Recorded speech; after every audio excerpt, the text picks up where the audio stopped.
Okay, so let's go ahead and get started. Welcome everyone to the Financial Incentive Clinic. Let's go over some best practices for Zoom. We have participants muted during the presentation, so we won't uh, get any interruptions.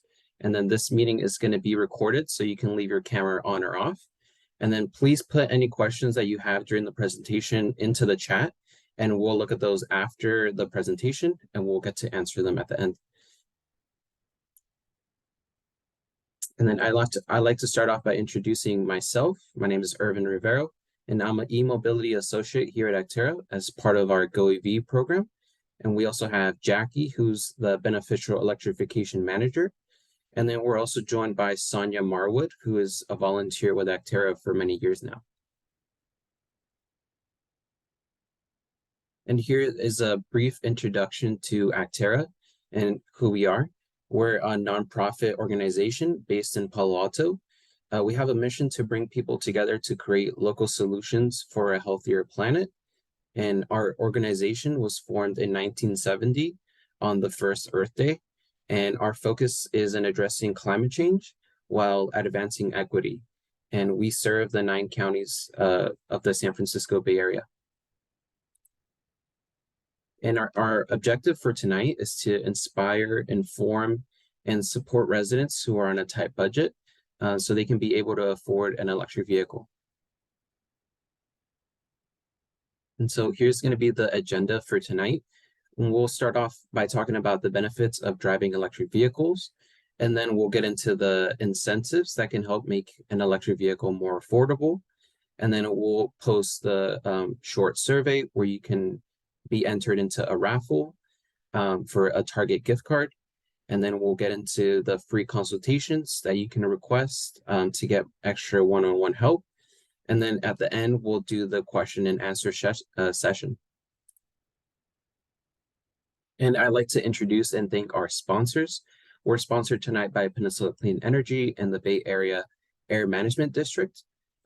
Peninsula Clean Energy, they're San Mateo County's official electricity provider, and they provide one of the region's most generous grant programs for income qualifying individuals who live in San Mateo County and Los Banos, and those are for used EVs. And so we'll learn about their used EV program later in the presentation. And the Bay Area Air Management District, they support our GoEV program as well in the communities of San Jose and Pittsburgh. And so those are all our sponsors for tonight. Thank you again. Without your support, we could not make this event possible.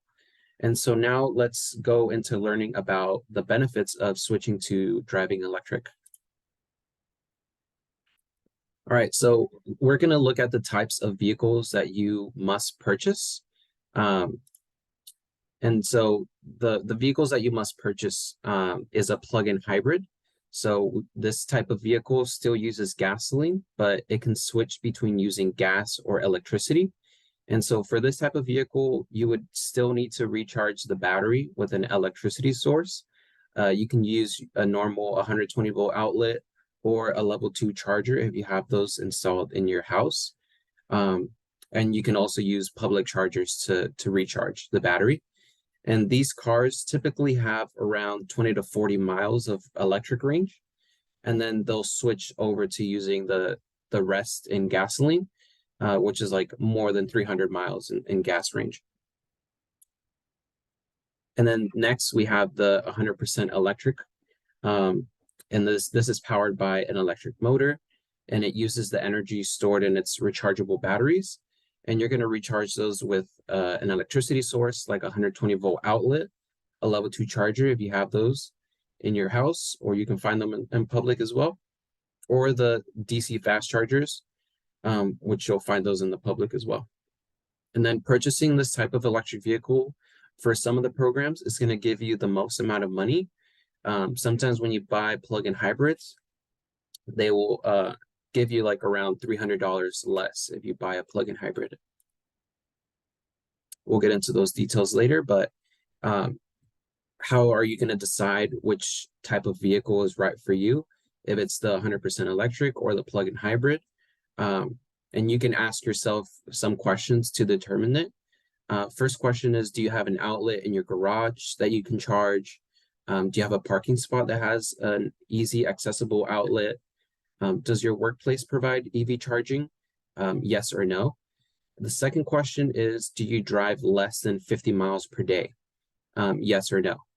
And so if you answered yes to any of these questions, then 100% electric can meet your needs. But if you answered no to any of these questions, maybe a plug-in hybrid is better for you, but it's all going to depend on the individual. And if you request a consultation, we can talk further about this. And so we'll get into the benefits of switching to driving an electric. There's going to be a lot of reasons, so we'll discuss some of the most compelling benefits. The first reason is for the cleaner air and the healthier communities that we're going to leave behind. There would be a big difference in air quality if everyone started taking cleaner methods of transportation. And so EVs are just healthier for the planet and for people because of the pollutants that come out of a car's tailpipe. They're harmful to our health. In humans, pollution from cars can cause a lot of health issues like stroke, heart disease, lung cancer, asthma, and many other respiratory diseases. And some of the pollutants that come out of a passenger car are carbon monoxide, nitrogen oxide, carbon monoxide, hydrocarbons, and other small particles. But the good news is that when you switch to an electric vehicle, it means you're not going to be polluting the air anymore.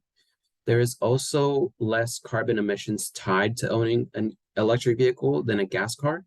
So when you drive an electric vehicle, you're going to be saving 7,500 pounds of carbon dioxide a year from entering the atmosphere. And in over a 10-year period, that is 75,000 pounds of carbon dioxide that you are saving from being entered into the atmosphere. And so if we can just imagine if everyone in the Bay Area drove an electric vehicle, we could experience clean air and blue skies regularly, and it would drastically reduce the air pollution and its harmful effects on everyone's health. Then benefit number 2 of switching to driving electric is that it can help create a more stable climate. So because of carbon dioxide, which is created from burning fossil fuels such as coal, oil, and gas, it's one of the leading contributors to climate change. And as you can see from this slide here in the graph, transportation accounts for around 40% of California's carbon emissions. And here in Silicon Valley, transportation actually accounts for over 60% of our emissions. And so this is why we believe that using clean transportation, such as an electric vehicle, public transportation, an e-bike, walking, these all can make an important difference, and an individual can fight against climate change by doing these. And then the third benefit of driving electric is the cost savings and the carpool access. And so there are 3 ways in which you will save money as an EV owner. The first is that electric vehicles cost less to recharge or to fuel up. Electricity is only a third of the price of gas. And a Consumer Reports study found that the average electric vehicle driver in California is going to save around $1,000 a year in fuel cost. And this is going to add up over the many years that you're going to own an electric vehicle. The second way to save money is with the lower maintenance that is required for electric vehicles. It's because electric vehicles have 10 times fewer moving pieces under the hood. And so the EV driver doesn't have to replace the fuel injectors, the fuel pump, doesn't have to get oil changes, the oil filters, the timing belts, and there's not going to be any more smog checks. And so Consumer Reports magazine also confirmed that EV owners are going to spend half as much on maintenance than gas car owners do over the lifetime of owning the car. So a person with a gas car is going to spend around $9,200 on their car versus a person with an electric vehicle. They're going to spend half as much, around $4,600. And then you can also save some time with a clean air vehicle decal. These are exclusive to electric vehicle drivers. And this sticker allows a single passenger to drive in the carpool lane during rush hour traffic. And all new battery electric vehicles and plug-in hybrids are going to qualify for this clean air vehicle decal that is valid for up to 4 years. But if you purchase a used electric vehicle, which already had the sticker before, you can extend that sticker if you fall under specific income thresholds, and you apply to this program through the DMV. Also important to note that this program is actually ending in September of 2025. So if you are planning to get an electric vehicle, make sure you get the clean air vehicle decal as soon as possible so that you can take advantage of the program before it ends. And then you can save some money when you cross some Bay Area bridges with the clean air vehicle decal as well. You'll be paying $3.50 instead of the $7, which is half off during the rush hour. And then finally, the fourth benefit of driving an electric vehicle is that they are really fun to drive and they are easy to charge. EVs are fun to drive because they have the fast acceleration. It has really instant torque, and some of them even have dual motors, so really fast acceleration. They are a smooth and a quiet ride. There's no vibration or noise produced by an engine because it doesn't have an engine. It has an electric motor.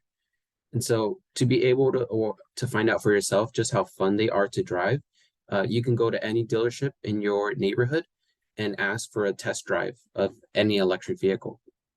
You can also come to one of our Actera's EV expos and ask one of our EV ambassadors about their experience owning an electric vehicle. So let's get into charging a little bit. Charging your car at home is a lot more convenient than having to go to a gas station. You just plug in your car like you do with your cell phone, and then the next morning you're going to be ready to go with a fully charged car. And also many workplaces, retailers, city governments, they're starting to provide level 2 and DC fast charging stations for their employees and the general public. And so we have 3 different types of charging levels. Level 1 is when you charge with a normal 120 volt outlet. And this is going to charge around 45 miles overnight. It's pretty slow, but if you drive less than 40 miles a day, you should be good to go. And then level 2 is going to require a 240 volt outlet, like the one that our clothes dryer uses. Looks like this right here. And so if you have to install a level 2 charger in your home, it could mean extra costs, like hiring an electrician to come and install another 240 volt outlet, or you might have to upgrade your panel because you need more amps in your panel. So it all just depends on the specific situation of how much the extra cost is going to be. And then we have the DC fast charging. This is the fastest type of charging we have available. It's going to use a lot of volts, 480, and then it's going to charge 130 to 200 miles every hour. And you would use these fast chargers only when you travel really far distances, like cross country or something like that. There are more and more charging stations that are being implemented everywhere in the United States, and there are a lot more on the way. And this is just going to cover the basics of EV charging, but it's a lot more intricate than this. And I also wanted to highlight one awesome program from PG&E. They call it the PG&E Empower EV program. And this is going to be able to help those who are low-income homeowners with the costs associated with the installation of a level 2 charger on their property. And it's going to be, it can cover $500 for the purchase of the level 2 charger itself if you need to buy the level 2 charger. and then up to $2,000 for the cost of the electrician. And so this program can cover all of that. Um, you just have to be income eligible. And so I left the chart here on the top right corner. And as a quick reminder, I will provide everyone who registered for this event with a PDF copy of this slide deck. And so if you miss anything in the presentation, you can go back and take a look yourself. We're also recording the event, so we'll be able to send out a recording to everyone in the follow-up email. And this follow-up email I'll be sending next week on Monday. So keep an eye out for that in your inbox. And so there are also some other charging rebates that might be available for in your city. Maybe you don't qualify for this PG&E program one, but in the follow-up email, I'm going to provide you guys with a website where you can check for yourself to see if in your zip code you are eligible for an incentive for charging your electric vehicle at home. And then if you live in an apartment, it can be a little bit difficult, but there are some things that can meet your charging needs. There are some smart outlets that your apartment complex can provide. So the apartment complex has to provide the residents with these smart outlets like the Plug ZIO or the Go Power EV. And this allows residents to charge with a level 1 charger. And then they'll still be able to track how much electricity you are consuming, and they'll be able to charge a fee for that electricity usage. We also have a concierge service named Currently, and they'll be able to come to you wherever you are. And with these portable batteries, they can charge your electric vehicle wherever you're at, wherever you're located. And then there's also a lot of public charging available everywhere in the Bay Area. I would recommend downloading this app called PlugShare. This is a really good app. It shows you all of the locations and the costs associated with the charging station. And if some of them aren't working at the moment, sometimes some of them have maintenance. So it'll tell you all of that good information. And then so also remember that PG&E has transitioned to the time of use to minimize the use of fossil fuel power plants. And so with their time of use, it encourages people to power down from typically 4 to 9. And so as you can see from this image, your electricity is going to be cheaper when you charge your car overnight, in the morning, and until early afternoon. And just avoid charging your electric vehicle during 4 to 9 to keep your bills low and to help fight climate change. And there are also some specific electric vehicle charging plans that you can apply with your electricity provider, where if you charge your car during midnight to 6 a.m. or whatever their plan really details, it'll be a cheaper price of electricity during those morning hours when you are typically charging your electric vehicle. All right, so how to afford an EV on a budget. You can still, make your next car electric. And we'll talk about some of the financial incentives that can substantially reduce the purchase cost. So now we'll dive into those incentives. And we'll start off by talking about if you want to purchase a new car. If you are considering purchasing a new electric vehicle, this next rebate is the only one. It's the only one we have for new cars at the moment, which is the Clean Vehicle Credit. And it's going to reduce your federal income taxes by up to $7,500 when you purchase a new electric vehicle or an eligible plug-in hybrid. And you'll apply this credit to the taxes that you file the year after your purchase, if that is what you desire. But also starting in 2024, you can elect to give the credit to the dealership so that you can receive it as a discount. So starting next year, I think a lot of people are going to be electing to receive it as a discount instead of waiting until the year after you file taxes to receive this credit. And so if you still want to receive the credit on your taxes, just note that it can only reduce your taxes to zero, and it's not going to give you a refund for the extra amount.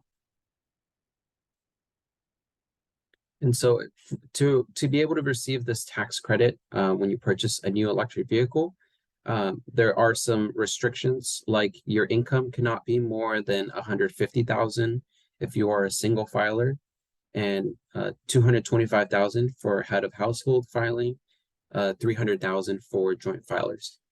And then the EV must have final assembly in North America, must be eligible. In the follow-up email, and I'll include a resource where you can see which electric vehicles are eligible for this credit. It's mostly the US made electric vehicles. And then the price of the electric vehicle cannot be more than 55,000 if it is classified as a car or a sedan. And it cannot be more than 80,000 if it's a SUV, a van, or a truck. Also, there's the additional criteria of the battery minerals, and then the battery components that have to be manufactured and assembled in the US. So if you meet this first requirement of the 40%, you can get 3,750. If your electric vehicle that you desire to buy meets both of these requirements, then you can receive the full $7,500. And like I said in the follow-up email, we'll include that website where you can find the list of EVs that fall under both of these restrictions. But I have a short list here that lists some of the vehicles that qualify for the full tax credit. So you have the Ford F-150 Lightning, that's a truck, the Lincoln Aviator Grand Touring, the Tesla Model 3, the Tesla Model Y, the Volkswagen ID4, the Cadillac Lyriq, the Chevy Bolt, and the Bolt EUV, the new Chevy Silverado, the new Chevy Blazer, and the Equinox as well. So these vehicles are all going to be the ones that qualify for the full tax credit. And then here are the ones that qualify for half of that credit. We have the Ford Escape plug-in hybrid, the Ford E-Transit, the Ford Mustang Mach-E, the Jeep Grand Cherokee plug-in hybrid, and the Jeep Wrangler plug-in hybrid, the Rivian R1S and the R1T, the BMW X5, and the Lincoln Corsair Grand Touring, the Nissan Leaf S, and the Nissan Leaf SV Plus. So these are the ones that receive half of the credit. Also, I think I said this already, but starting January 1st, 2024, you can for the clean vehicle tax credit, you can receive this as a point of sale discount. This means you're not going to have to wait until the year after when you do taxes to receive the tax credit. And so you can receive it at the time that you are buying it from the dealership, which is really good news for electric vehicle buyers. So when we put this rebate into action in an example, we'll take this example of a 2023 Chevy Bolt. This Bolt has 259 miles of range. Brand new, this Bolt costs $26,500. And when you apply the clean vehicle tax credit, which you'll receive starting in 2024 as a discount from the dealership, the price that you're expecting to pay after that incentive is going to be around $19,000. So it's pretty good. It has a good discount there. And then now we'll talk about some other incentives that are going to be available for buyers who want to buy a used electric vehicle. And this is similar to the clean vehicle tax credit, but this one is for used EVs. So buyers are now going to be able to claim up to $4,000 of a tax credit for purchasing a used electric vehicle, as long as the electric vehicle that you are purchasing is at least 2 model years old of the year that you purchased. So if you are purchasing in 2024 a used electric vehicle, the model year of the electric vehicle must be 2022 or older. And then the sales price of the car cannot exceed more than 25,000. So make sure you find a used electric vehicle that is below 25,000 to receive this credit. Some of the income limitations as well is you cannot earn more than 75,000 if you are a single filer, 112,500 if you are the head of household, and 150,000 for joint filers. And then also starting in 2024, you can receive this at the point of sale as a discount. So you'll be able to receive a $4,000 discount when you purchase your used electric vehicle from a dealership. So next we have those who are PG&E electricity customers, and they have a used electric vehicle rebate as well. Anyone who is a PG&E customer can receive a $1,000 rebate for purchasing a used electric vehicle. The only restriction is that you must be one of their electricity customers. So everyone can receive this $1,000. But for those who are income qualifying, you can receive an increased rebate of $4,000.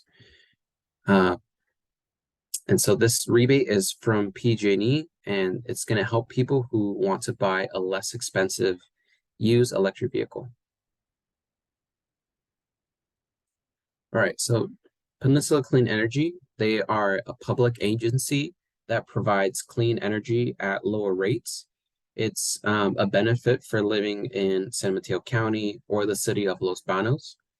And they purchase electricity on your behalf from clean energy sources, such as large solar arrays or wind turbines. And this energy is delivered to you by PG&E power lines. And they help the residents of San Mateo County and the city of Los Banos unlock additional benefits and savings, like one of them being the rebate for used electric vehicles.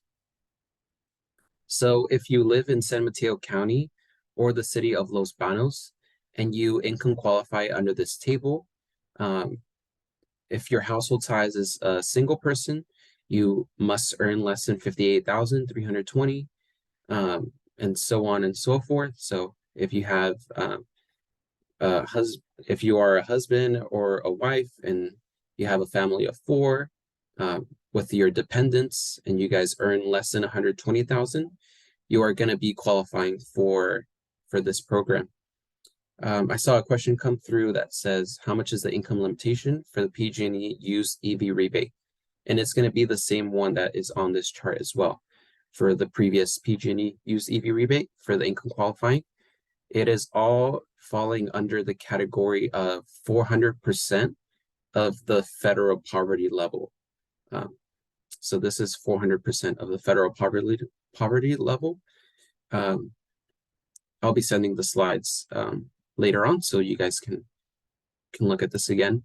But if you do qualify because you live in San Mateo County or the city of Los Banos and you income qualify, you're going to be able to receive a $4,000 rebate towards the cost of a used electric vehicle. And if you are interested in purchasing a used plug-in hybrid, they'll only take away $300, but you can still receive $3,700. And so for those of you that don't income qualify with the chart that I showed in the last slide, you can still receive somewhat of a rebate, so $1,000 and $700 for a plug-in hybrid. This is a great rebate program that is offered by Peninsula Clean Energy to their customers. So take advantage if you live in their service territory. All right, so now let's discuss one grant program that is for Bay Area residents. And this is a little bit of a confusing program because there are a lot of qualifications that you need to meet. This special grant is called Clean Cars for All. And this program requires that you must have a 2005 car that you are willing to trade in for a new or a used electric vehicle. You also need to fall into some specific income guidelines. Sonia Marwood just put into the chat a link where you can check those income guidelines.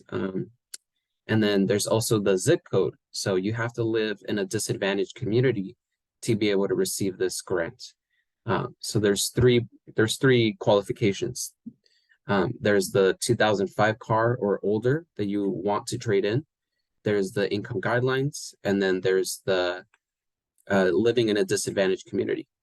And so if you have all those three, then we'll look at the program. Here are the income thresholds, again, for this program. For a single person, it's 58,320. For a family of 4, you must earn less than 120,000. If you have a bigger family, then it just keeps increasing there. And so if you met all of the requirements, you are eligible for this program. The amount of money that you receive from the program is all going to be based on how much of your income is qualifying. The lowest you can get is 5,500, and the most you can receive is 9,500. This program is unique because it helps those who have an old gas car that they want to trade in to purchase a new or a used electric car. So it's really helping get rid of those carbon emissions and get some people into some cleaner transportation. And an update for this Clean Cars for All grant is that they are launching some new guidelines next year. So it's going to change a little bit. And so we still don't know when they're launching the program next year. I assume it's going to be around summertime of 2024. With the new program, they are going to extend the old car that you can trade in. So previously, it's a 2005 car or older, and they're going to bump it up to 2007 cars and older. So if you have a 2007 car that you want to trade in, you'll be eligible now. And then there's no more zip codes that you have to live in to be able to qualify. It's going to be open to all of the zip codes of the Bay Area. The only downside is that they are being more strict with the income limit. So I put the income limits here. Before it was 400% of the poverty level, and now you have to be 300% of the poverty level.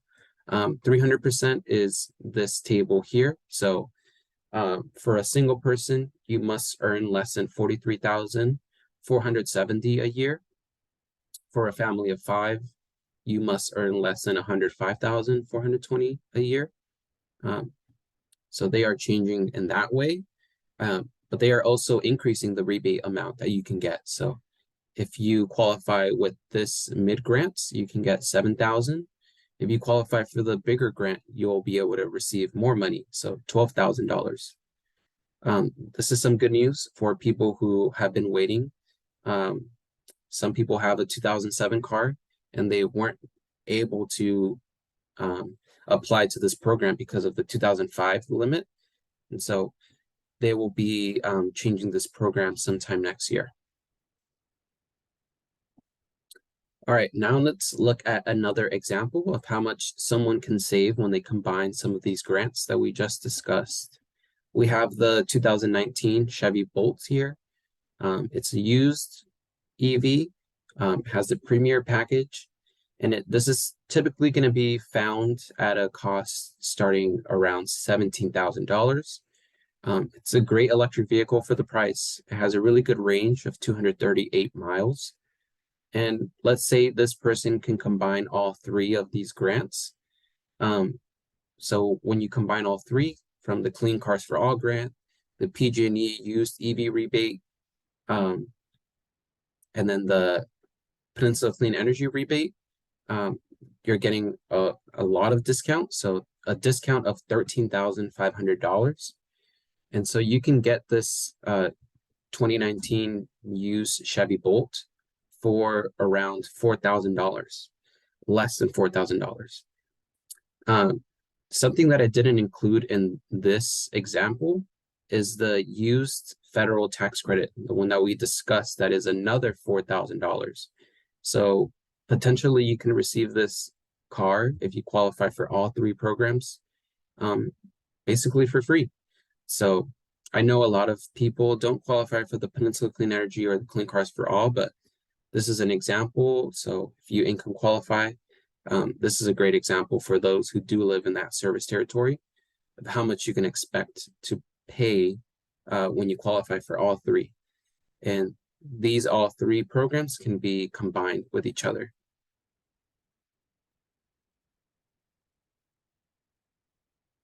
All right, so also a part of the Clean Cars for All program is if you want to trade in your old car for a new e-bike, that is also doable.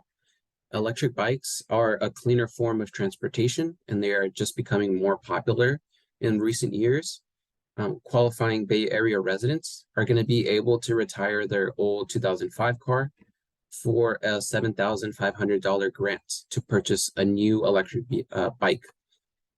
Electric bikes have a battery and an electric motor, and this makes it easier to go longer distances, to carry heavy loads, and to climb those steep hills. And then we also have the Contra Costa County rebate, which residents can sign up to receive a $500 rebate towards the purchase of an e-bike. So those who live in Contra Costa County, there's a rebate for you. There's also a discount campaign happening right now with Ride and Drive Clean. They have partnered with Rad Power Bikes, and you can receive a discount of $400 for an e-bike. And then California is also opening a program this year, 2024, and in the coming months, which will allow low-income residents to receive a grant of up to $2,000 for an e-bike. So keep an eye out for this e-bike program coming to California if you're interested in that. And then we also have the MCE Instant Rebate EV program. This is going to be for residents who live in the North Bay in MCE Clean Energy Service Territory.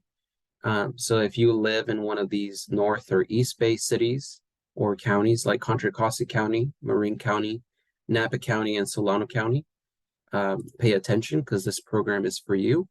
So here is that chart again for those individuals who are income qualifying. And so if you income qualify, you'll be able to receive $3,500 towards the cost of a new electric vehicle. This is an instant rebate, so you can receive this discount at the dealership as a discount. You won't have to wait until the money comes in a check or anything. It's going to be instantly a discount. And they also have a rebate for those who want to buy a used electric vehicle. You'll be able to receive $2,000. And this program, it's the same amount for 100% electric or a plug-in hybrid. And so for all of those incentives, these are all of the incentives that we have right now, and there are changing every month, and there is going to be some that are going to come in 2024. So here's those programs that are available right now. And this is the rebate timeline. So this is going to help explain when you should apply to those programs. Number one is before you purchase your electric vehicle, apply to those income-based grants like the Clean Cars for All, the Peninsula Clean Energy Grant rebate. And this takes them a couple of weeks to process your application, and then you'll get approved, and then that's when you can go and purchase your electric vehicle.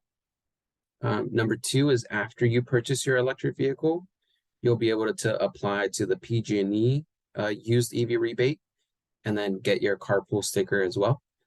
And then if you decided to not claim the federal tax credit, or you bought an electric vehicle this year, remember to claim your clean vehicle credit for purchasing an electric vehicle this year.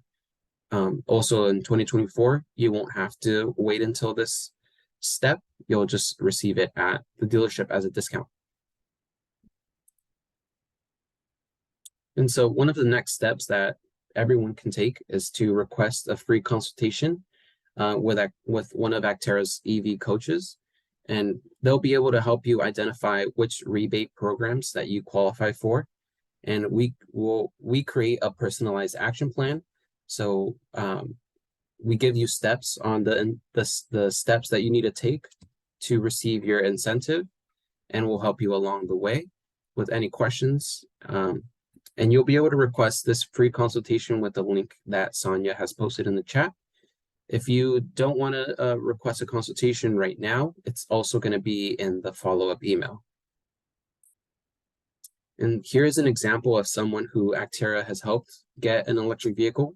Her name was Henrietta Burrows, and she said, I have found out for myself what a life-changing experience an electric vehicle can be. So great, and right now we're going to be dropping the link to the post survey, and then we'll also send this in the follow-up email. But everyone who enters in, who fills out the post survey, gives us some feedback, we'll be able to enter you into a giveaway of a $50 Target gift card, which is perfect for the holidays. You can buy your Christmas presents with this giveaway. So just leave us some feedback. What did you learn about this event? Let us know how we can improve as well. We'd appreciate it. We have 3 different surveys, the one in English, the one in Spanish, or the one in Chinese. So thank you for that. And I just want to thank our presenting sponsor one last time, Peninsula Clean Energy, and the Bay Area Air Quality Management District. And before we get into the questions, I wanted to invite you guys to one of the last Green at Home workshops sponsored by Peninsula Clean Energy, hosted by Actera, the Green at Home program. And they're going to have a chef, Isabel Knuddle. She's going to cook a recipe for us on an induction stove, while you're also learning about the great technology that induction is, and some of the incentives that are available for residents wanting to install one in their home. So we'll also drop a link in the chat so you can register for that event. All right, so now I'm gonna let you guys unmute if you wanted to and ask any questions. I can go back and talk about some of the slides that you guys wanted to, but I'll also be answering some questions in the chat. This is Marisa. I have just real quick questions. One is, I keep hearing EV, EV, EV, but are hybrids included as eligible in every one of these programs, such as the Clean Cars for All? And I'm very interested in trading in my 1993 Mercury, which I love, but it has some issues. What I understood, but I'd like clarification, is that it doesn't have to be in good shape to trade it in. So the Clean Cars for All website is going to have all of the requirements that your old car has to meet, and there are some requirements that it has to meet. Like the car still has to be registered, so even though it's an old car, it still has to have a sticker for the current year, and it has to still pass a smog check.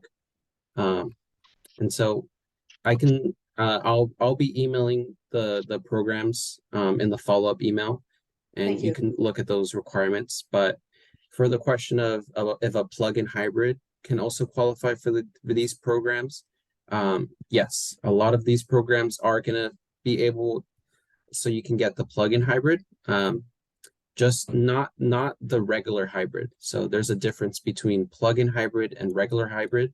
It must be a plug-in hybrid. What's the difference? A normal hybrid does not have to be recharged with an electricity source, and this one cannot use solely electricity. It still uses only gas. So the plug-in hybrid, you can use either electricity or gas if you wanted to. That's the difference. So if you can plug it into your garage or whatever, it's okay. Yes, plug-in hybrid, it's okay. Thank you. Yeah, thank you. I see a question from Helen, and she says, does the 2024 Teslas qualify? Yes, for the federal tax credit, the 2024 Teslas are qualifying for the full tax credit of $7,500.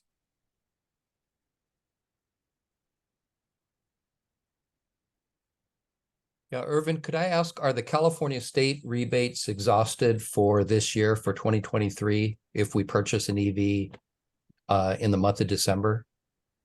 Yeah, the California rebate that existed, all of those funds have gone away, and they're really focusing more because they're bringing a new program, from what I've heard, in 2024 for individuals who are income qualifying. So if you income qualify, maybe you can wait until this new program comes out. But if you don't income qualify, then I would just go ahead and purchase the car starting January 1st, so you can receive that tax credit at the dealership. And is the income qualification, is that at the 400% level? Yeah, it'll be at the 400% level, except for the Clean Cars for All program, which will decrease to the 300%. Okay, thank you so much. Yeah, of course. See a question from, how much is the income limitation for PG&E used EV rebate? That one was at 400% of the poverty level. Miss Morgan asked, can we apply the federal tax credit discount and a local utility incentive to the same purchase? Yes. When you get the local utility incentive, you'll just apply to that one before, if it's required that you need to apply to that program before you go and purchase your electric vehicle.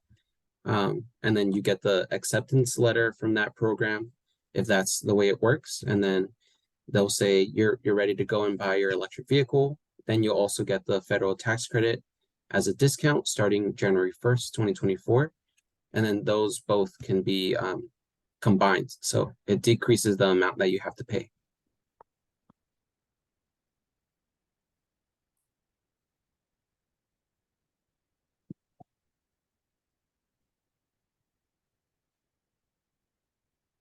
Okay, Randy says, how successful has the income level related incentives rebates been so far? I think they are helping a lot of low income individuals realize that an electric vehicle is for everyone. So we look at the 400% poverty level, and when you make it so that that person has a lot of dependents, a lot of children, and they qualify, they can switch to not using a gas car, buying an electric car, and it's kind of incentivizing them to purchase an electric car, and especially in those communities that have a lot more air pollution because of everyone driving gas cars. So I think it's been successful, and there's a lot of articles saying that that's the way that it's trending towards. These incentives are going more towards the those who are less resourced, the ones that have less income. So I think it's a good thing. Just out of curiosity, is there a way to, like, somebody buying a 2007 car just to qualify for the rebate? There is a restriction on that. So you have to own that 2007 car for at least I'm not sure how many years it is, but might be 2 years or 1 year. So you're going to be stuck with that 2007 car for a while. And then it still has to pass smog check, and there's a lot more requirements. And you can see all of those requirements on the Clean Cars for All website. Just Google Clean Cars for All, but I'm also going to include it in the follow-up email. And in the follow-up email, I include an entire rebate list. So all Right. of the rebates that are available right now. And then I'll be updating those. You know, we're going to have more financial incentive clinics like this next year to talk about those new programs when they come out. I think I- it is 2 years from that Marin Clean Energy event recently. Thank you. I have a follow-up question. Yes. Do you have to be a PG&E customer? Like, does it have to be under your name, or what are the criteria for that? Yeah, it has to be anyone in your family really, or in your household who has PG&E. So if it's someone else like your roommate who has the electricity under the bill under your name, his or her name, you're gonna be eligible, because for the PG&E one, I think you are eligible to purchase up to 3 electric vehicles. And then once you hit that 3 electric vehicle limit, no one else in that household can receive the used EV rebate. So that's the cool thing about the PG&E program, that 3 people who live in that household are able to receive the rebate.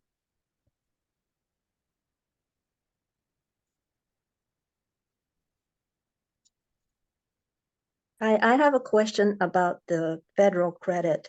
You had mentioned that there are certain cars that qualify, the American-made cars. Does that also apply for the other rebates and, for instance, the PG&E and the PCE? Yeah. So for the new clean vehicle credit, those are when you purchase a new electric vehicle. And so right now the federal government has required it that it has to be one of these EVs that are manufactured in the US. The minerals come from countries that have a trade agreement with the US. So that's the only program right now that has that restriction. When you go to the used federal tax credit for the $4,000, there's no restriction on what manufacturer you purchase from, neither from the Peninsula Clean Energy or the PG&E program. It's only the new federal tax credit that has that restriction of buying an American manufacturer. Okay, But thank you. sometimes BMW is on that list for one car. So as long as they follow some of the restrictions that the federal government has laid out. I have a question. Yes. I read some recently in the Mercury News that there was a question about the Chevy Bolt 23 being on the list in 24, having something to do with the federal regulations in the new bill that they were talking about, the Federal Reduction Act, and that they're not making a 24, but there was a question about the 23. Do you know anything about that, or where is the grants, or where are the rebates coming from? Are they're coming from the federal? Yeah. If you purchase a new Chevy Bolt, like the 2023 model, that one's eligible for the full 7,500 tax credit. That one is coming from the federal government. So if you purchase it in January, it would still be covered? Yes. Okay. Yeah, as long as it's new. Okay. And there's still a lot of those in stock at dealerships. Okay, that was the other question. If they're still around, and they are, you're able to find them, you're saying? Yeah. Okay, thank you.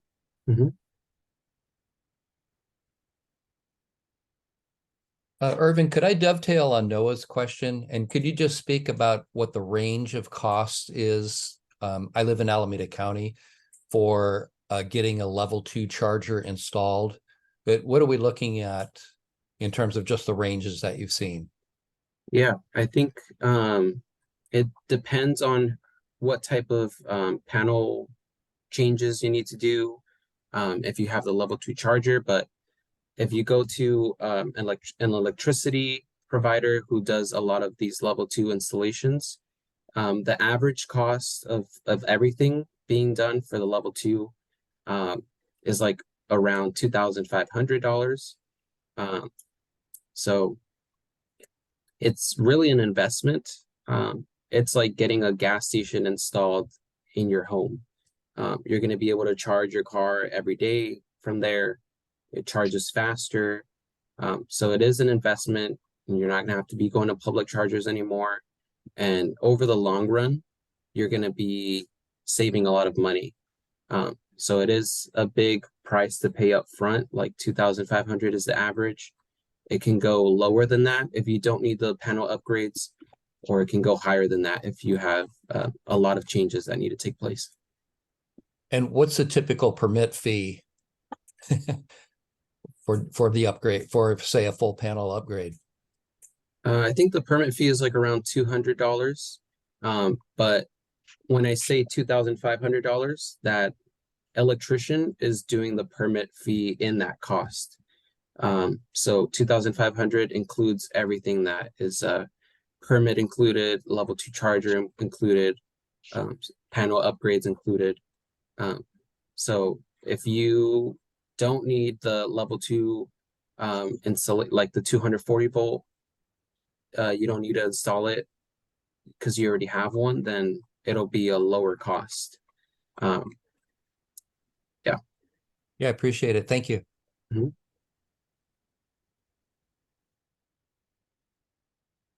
Yeah. And For what the is- Go ahead.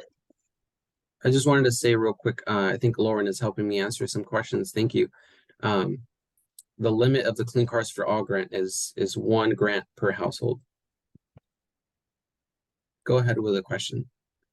Just going on to that, if somebody has the 240 volt, the installation, the full panel, everything, because one's going from nothing and old electricity, so everything needs to be done.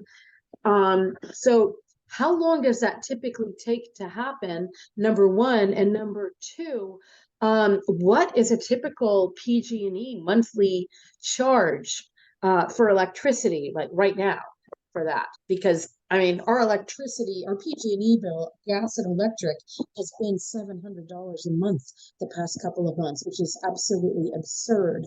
It's more than twice as much as it was, not too long ago. Yeah. So if you already have the panel upgrades, is that your question? Like No, how we much have is- nothing. We have nothing. Oh, But okay. so we spend the whatever it is, 2,500 or 3,000, who knows, to put that in.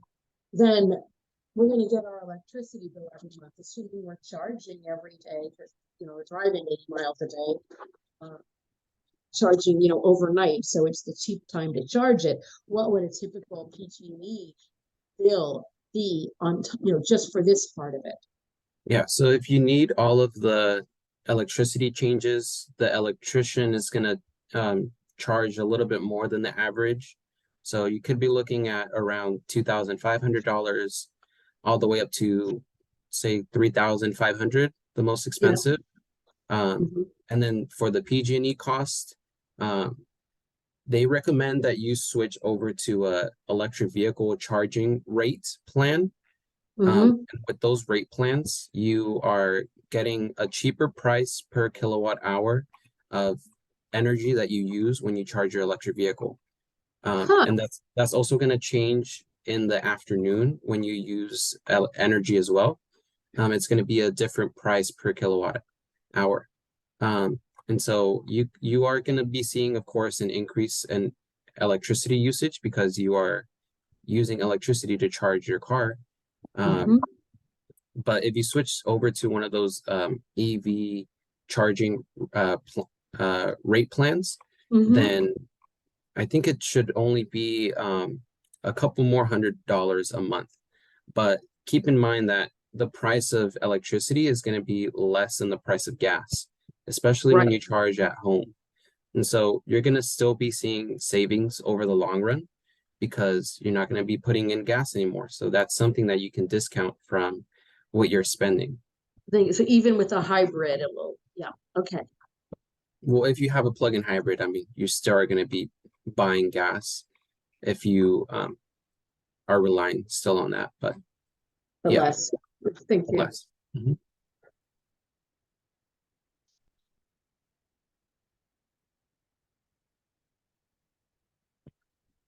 Sorry about the post survey not working. I will double check that. And what I can do is just resend it to everyone who attended tonight. And I'll send that after this presentation's over. Sorry about that.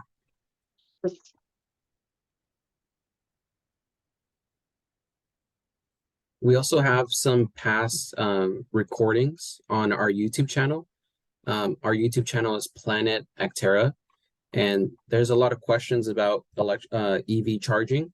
And we actually just had a recent workshop on electric vehicle charging, where I covered a lot of these questions about how much is charging at home, how much is the fee for the electrician to come. So check out our YouTube channel or our website for those recordings of our past workshops where we have that information. Cool. And so Ms. Morgan says, what if you live in a single family rental without a driveway or other off-street parking? Are there any options for street side charging? I think in your situation there's going to be the local public charging stations that are available. And then also on that website, you can check any shopping centers that have free electric vehicle charging while you shop. So that's a benefit. I'm aware of 2 local charging areas, but neither of them's free. One's at a small shopping center and one is in the city, our one and only parking ramp. I'm in Alameda. But how is the cost of those stations comparable to charging at home?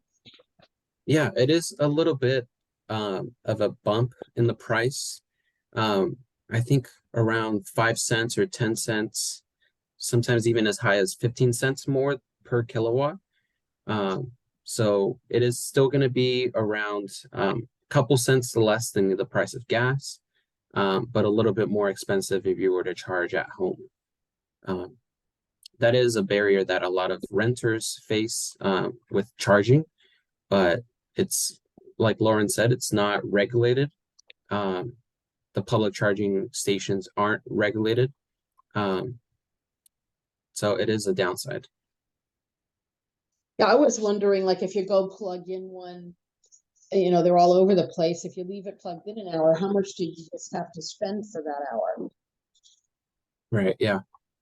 It'll tell you how much is the price per kilowatt, and then when you are accruing those charges, you'll be seeing it on your phone if you have the app for the charger that you're at, and then you can unplug whenever. And a lot of these public charging stations, sometimes they have once your electric vehicle is done charging, if you stay there for even a minute after it's done charging, it's going to start charging you a fee because you're not letting the next customer come in and charge their electric vehicle. So be careful of those fees and be ready to move your car whenever it's done charging. Well, and I think Tesla is changing with their charges. They don't even let you fill up before they start charging that fee. They only let you get to 80%.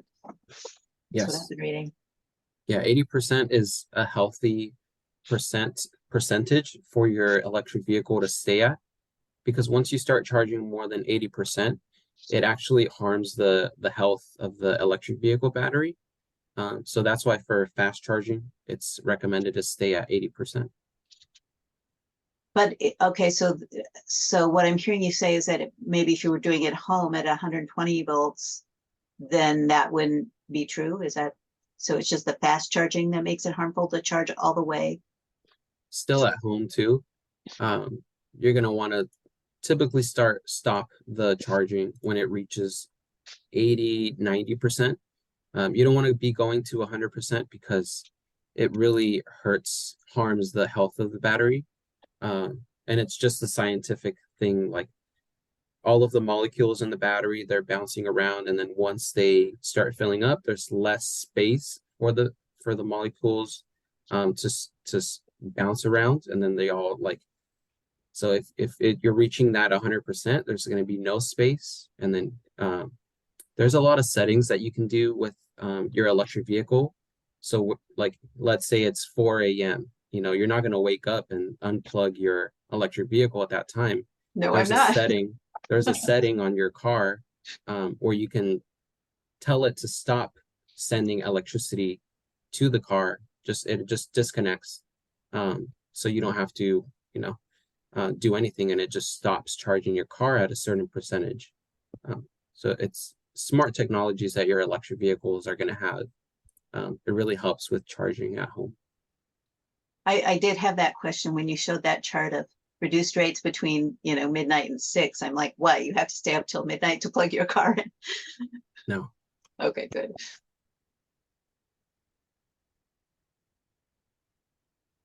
Helen says Tesla chargers should be open to all users.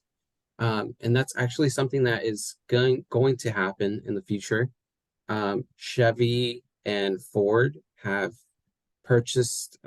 made an agreement with Tesla, and those owners of Chevrolets and Ford models, electric vehicle models, are going to be able to charge at some of the Tesla locations.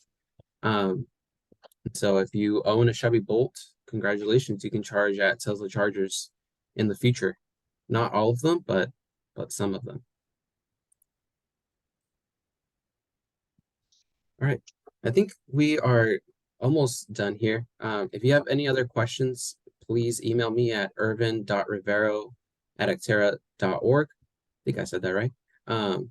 So any other follow-up questions, please email me, and then I'll be sending the post survey again, so that you guys can fill that out, get entered into the Target gift card giveaway.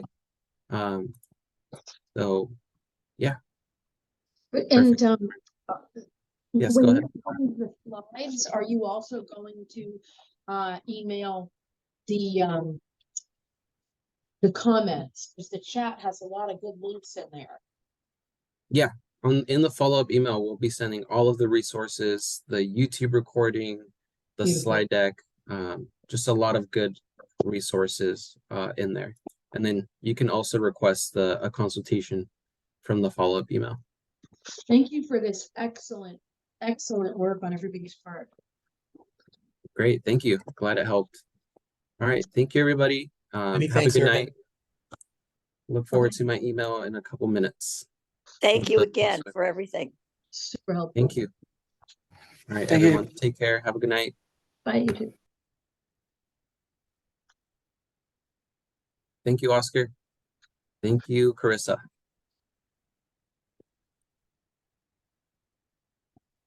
Thank you, Sonia.